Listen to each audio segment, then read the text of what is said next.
కానీ మీరు అంటున్నారు సార్ మీడియా సృష్టి అని. కానీ అది వాస్తవం కాదా? ప్రజలందరూ ఇవాళ బయటకు వచ్చి మా ఇల్లుని కూలగొట్టడానికి వీల్లేదు, మాకు ఇటువంటి పరిస్థితి క్రియేట్ చేద్దాం, చిన్న పిల్లలు కూడా ఇవాళ పోస్టర్ పట్టుకొని హోమ్లెస్ చేయొద్దు మమ్మల్ని అంటూ కూడా ఇవాళ అది కనిపిస్తుంది కదా, దాని మీడియా సృష్టిని ఎట్లా అంటారు? అది 100% ప్రతి ఒక్కరు కూడా పానిక్ అవుతారు.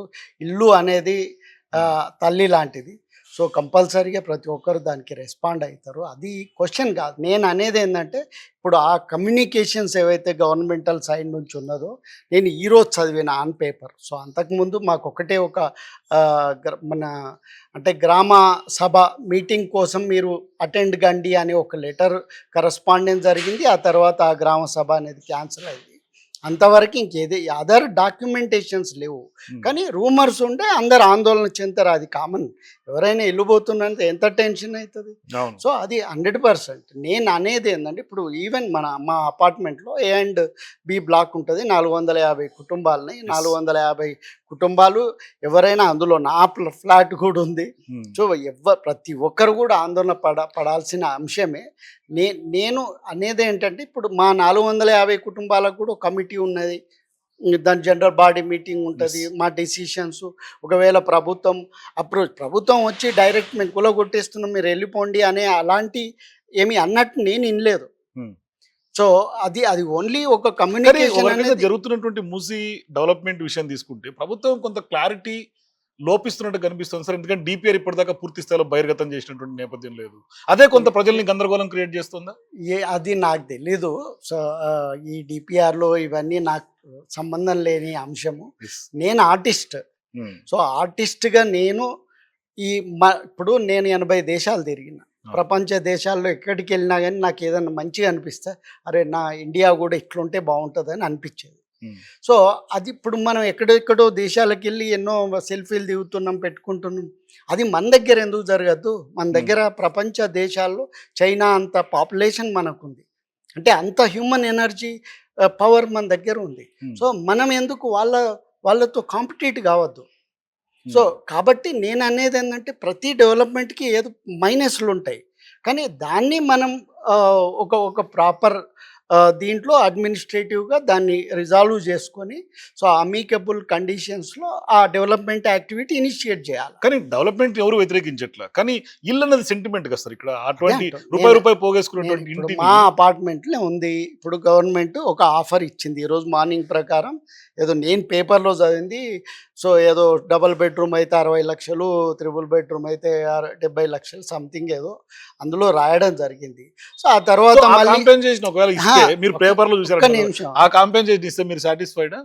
లేదు అదే అంటున్నా. ఇప్పుడు మా కమిటీ ఉంది కదా, మా దగ్గర 450 కుటుంబాలని వాళ్ళు కూర్చొని వాళ్ళకి అదే కావాలా, ఇప్పుడు 2 బెడ్రూమ్లకి 2 బెడ్రూమ్లే వస్తే మేమెందుకు పోవాలంటారా? సో అది తెలియదు. ఇప్పుడు మా కమిటీ పీపుల్ అందరూ కూర్చున్న తర్వాత ఒక్కొక్కరి అభిప్రాయాలు ఉంటాయి. సో ఆ 100 అభిప్రాయాలతోటి ఒక అమికబుల్ కండిషన్స్ని సో అదొక డిబేట్ అనేది గ్యారంటీగా జరుగుతుంది. సో వీళ్ళు ఏమనుకుంటారు, వాళ్ళు ఏమనుకుంటారు, ఇవన్నీ జరుగుతాయి. సో అసలు పెట్టాలన్నా వద్దా, మా వాళ్ళు ఒప్పుకుంటారా ఒప్పుకోరా, ఇవన్నీ ఒక్క వ్యక్తి మీద ఆధారపడి డిసిషన్ జరగదు కాబట్టి. సో కానీ నేను దీని ఇష్యూస్ ఇంపార్టెంట్ ఏంటంటే అడ్రస్ చేయడం అనేది చాలా ఇంపార్టెంట్. అది రిజాల్వ్ చేసి అభివృద్ధి చేసుకోవాలి. సో ఎవరైనా కానీ ఒకరి కన్నీటి మీద మనం అభివృద్ధి చేస్తామంటే కుదరదు. కానీ సాక్షాత్ గాంధీ కుటుంబం నుంచి ఉన్నటువంటి తుషార్ గాంధీ గారి మునిమనవుడు ఆయనే స్వయంగా చెప్తున్నారు, ఇంతమంది ఇల్లు లేకుండా నిరాశ్రయం చేసి ఇల్లు కట్టొద్దు, గాంధీజీ గారు అంటే అహింసవాది, అటువంటి దగ్గర ఇన్ని ఇల్లులు కూల్చి కట్టాల్సినటువంటి అవసరం మీద అధిష్టానానికి కూడా ఫిర్యాదు చేస్తా అని ఆయన స్వయంగా నాతోటి ఇంటర్వ్యూలో మాట్లాడారు. ఆయన మంచి సామాజిక స్పృహ ఉన్నటువంటి వ్యక్తి. సో సమాజం గురించి ఆలోచించే వ్యక్తి. కానీ ఇప్పుడు నేను ఆర్టిస్ట్, సమాజం కొరకే కదా. డెఫినెట్లీ నేను మన భారతదేశం బ్యూటీగా ఉండాలి, అందంగా ఎస్థెటిక్గా డెవలప్ కావాలి. ఓన్లీ మనకు టెక్నాలజికల్గా జేబులో ఉంటే సరిపోదు, అది మన ఇంట్లో ఉండాలి. మన ఇల్లు అట్లా ఉండాలి. ఓ ఫారిన్లో ఇండ్లు మనం అబ్బా ఎంత బాగున్నాయి అంటాం. మన దగ్గర ఎందుకు ఆ ఫారిన్ ఇల్లా ఉండదు? మనమే ఎందుకు డబుల్ బెడ్రూమ్ చిన్న ఇంట్లో ఉండాలి? సో ఫారిన్లో కూడా ఒక డబుల్ బెడ్రూమ్ అద్భుతంగా ఉంటుంది. సో ఆ స్థాయికి మనం ఎందుకు ఎదగదు? సో అది మనం రివర్లో చూపించాలి, రోడ్ల మీద చూపించాలి, పార్కుల్లో చూపించాలి, అన్నీ డెవలప్ కావాలి. అది ఏ పార్టీ అధికారంలో ఉంది అనేది ఇర్రిలవెంట్. మనకి ఇండియా ముఖ్యంగా పార్టీలు వస్తాయి పోతాయి, ఎన్ని పార్టీలు రాలే పోలే, ఉమ్. అధికారులు సీఎంలు వస్తారు పోతారు. అభివృద్ధి అనేది నీకు ఈరోజు నువ్వు అభివృద్ధి అయితే ఈ జనరేషన్ నెక్స్ట్ జనరేషన్ మనమలకి కోట్ల రూపాయల ఆస్తులు బ్యాంకులో ఏం సరిపోదు కదా. సో రేపు పొద్దున వాడు దాన్ని కనీసం రూపాయి కూడా కూర్చొని రోడ్డు మీద ధైర్యంగా తినగలిగే పరిస్థితులు కూడా ఇంపార్టెంట్. అట్లా అన్ని డెవలప్మెంట్ ఉండాలి అని నా కానీ ఉద్దేశం. ఒకటి సార్, డెవలప్మెంట్ పేరుతో ఇవాళ డిస్ట్రక్షన్ జరుగుతుంది రాష్ట్రంలో అనేది జరుగుతున్నటువంటి చర్చ. ఇప్పుడు అది డిబేట్. సో అది రకరకాలుగా మీడియా కథనాలు ఉన్నాయి, ఇన్నా అట్లనే రాజకీయ కథనాలు ఉంటాయి. ఇప్పుడు ఈవెన్ గాంధీ గారి మన్మడు కూడా, సో ఆయన ఉద్దేశంలో డెఫినెట్లీ తాతగారి శిల్పం పెట్టి సామాన్యుల జీవితాలని ఇచ్చేయద్దు అనేది ఆయన డెఫినెట్లీ రైట్. ఉమ్.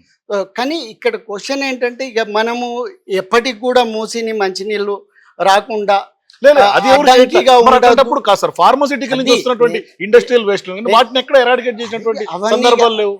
ప్రతిదీ కూడా గవర్నమెంట్లో రకరకాల సెక్షన్ ఆఫ్ డిపార్ట్మెంట్స్ ఉంటాయి. సో వాళ్ళు అది తీసుకోవాలి. నేను అనేది ఏంటంటే ఇప్పుడు ఆ ప్రతి సెక్షన్లో కొన్ని ఇబ్బందులు ఉంటాయి.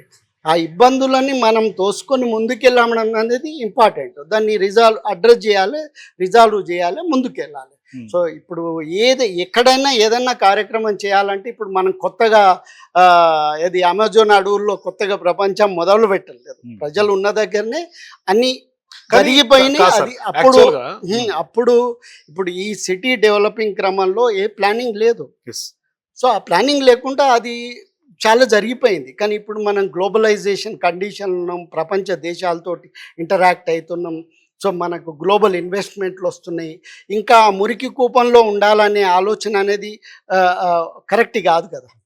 అది మనకే కాదు, ఈవెన్ మనం మురికి కూపం మీరు అంటున్నారు కదా, మీరు 2012లో కొన్నప్పుడు మురికి కూపం అని ఆ రోజు ఆ రోజు కూడా అదే పరిస్థితి. అప్పుడు అనిపించలేదా సార్? లేదు, నేను అనేది మాకు నచ్చే కొనుక్కున్నాం, అది వేరే ఇష్యూ. కానీ ఇప్పుడు అక్కడ ప్రభుత్వము ఒక 25 acres ల్యాండ్ ఉంది గవర్నమెంట్ది, నాకు తెలిసిన 25 acres. మరి దాంట్లోనే కట్టుకుంటే ప్రాబ్లం ఏంటి అనేది కూడా అంటున్నారు ప్రజలందరూ. అది మీరు అధికారులను అడగాలి. నేను అనేది ఏంటంటే అక్కడ ఆయన గాంధీ గారి స్టాచ్యూ పెడతారా లేకపోతే ఇంకేం మెమోరియల్ కడతారు నాకేం తెలియదు. దాని ప్లాన్ నాకు ఐడియా లేదు. అది మెయిన్లీ ఇంపార్టెంట్. ఆ పక్క పొంటి మిలిటరీ ల్యాండ్ ఉంది. సో నేను అనుకుంటా అక్కడ ఒక ఆర్టిస్ట్గా నాకు ప్రాజెక్ట్ ఇస్తే నేను టక్కున అరే ఇక్కడ పలానా గాంధీ గారి సమాధి ఉంది కాబట్టి, సో అది దీనికి ఆల్మోస్ట్ అడ్జసెంట్గా ఉంది కాబట్టి ఆ స్పేస్లో ఏదన్నా మ్యూజియం, పెద్ద గాంధీ గారి మ్యూజియం కట్టచ్చు. ప్రపంచ దేశాల్లో ఎక్కడ పోయినా కానీ గాంధీ గారి స్టాచ్యూ పెడుతున్నారు. మన దగ్గర ఓ అద్భుతమైంది పెద్దగా పెడితే తప్పేం లేదు కదా. ఇంకోటి ఆయన ప్రపంచానికే ఒక అహింస డిబేట్ వస్తుంది సార్. ఎందుకంటే ఆంధ్రప్రదేశ్ లో కానీ తెలంగాణలో కానీ గతంలో కట్టినటువంటి ఏ విగ్రహాల కోసమైనా ఇల్లులు కూలగొట్టినటువంటి చరిత్ర లేదు కదా. అదే అండి నేను అనేది, ఆ ఇల్లులు కూలగొట్టినప్పుడు లేకుంటే ఏదన్నా నష్టం జరిగినప్పుడు దాన్ని అక్కడి ఉన్నటువంటి అపార్ట్మెంట్ వాసులతోటో లేకుంటే ఇతరత్ర వాళ్ళందరితోటి అమీకబుల్గా డిస్కస్ చేసి ఒక పద్ధతిలో చేయడం అనేది ఇంపార్టెంట్. డెవలప్మెంట్ రాంగ్ అనేది లేకుంటే ఏదో ప్రాబ్లం ఉంది కాబట్టి డెవలప్మెంట్ మొత్తం బ్లాక్ చేయాలా అనేది కూడా తప్పు కదా.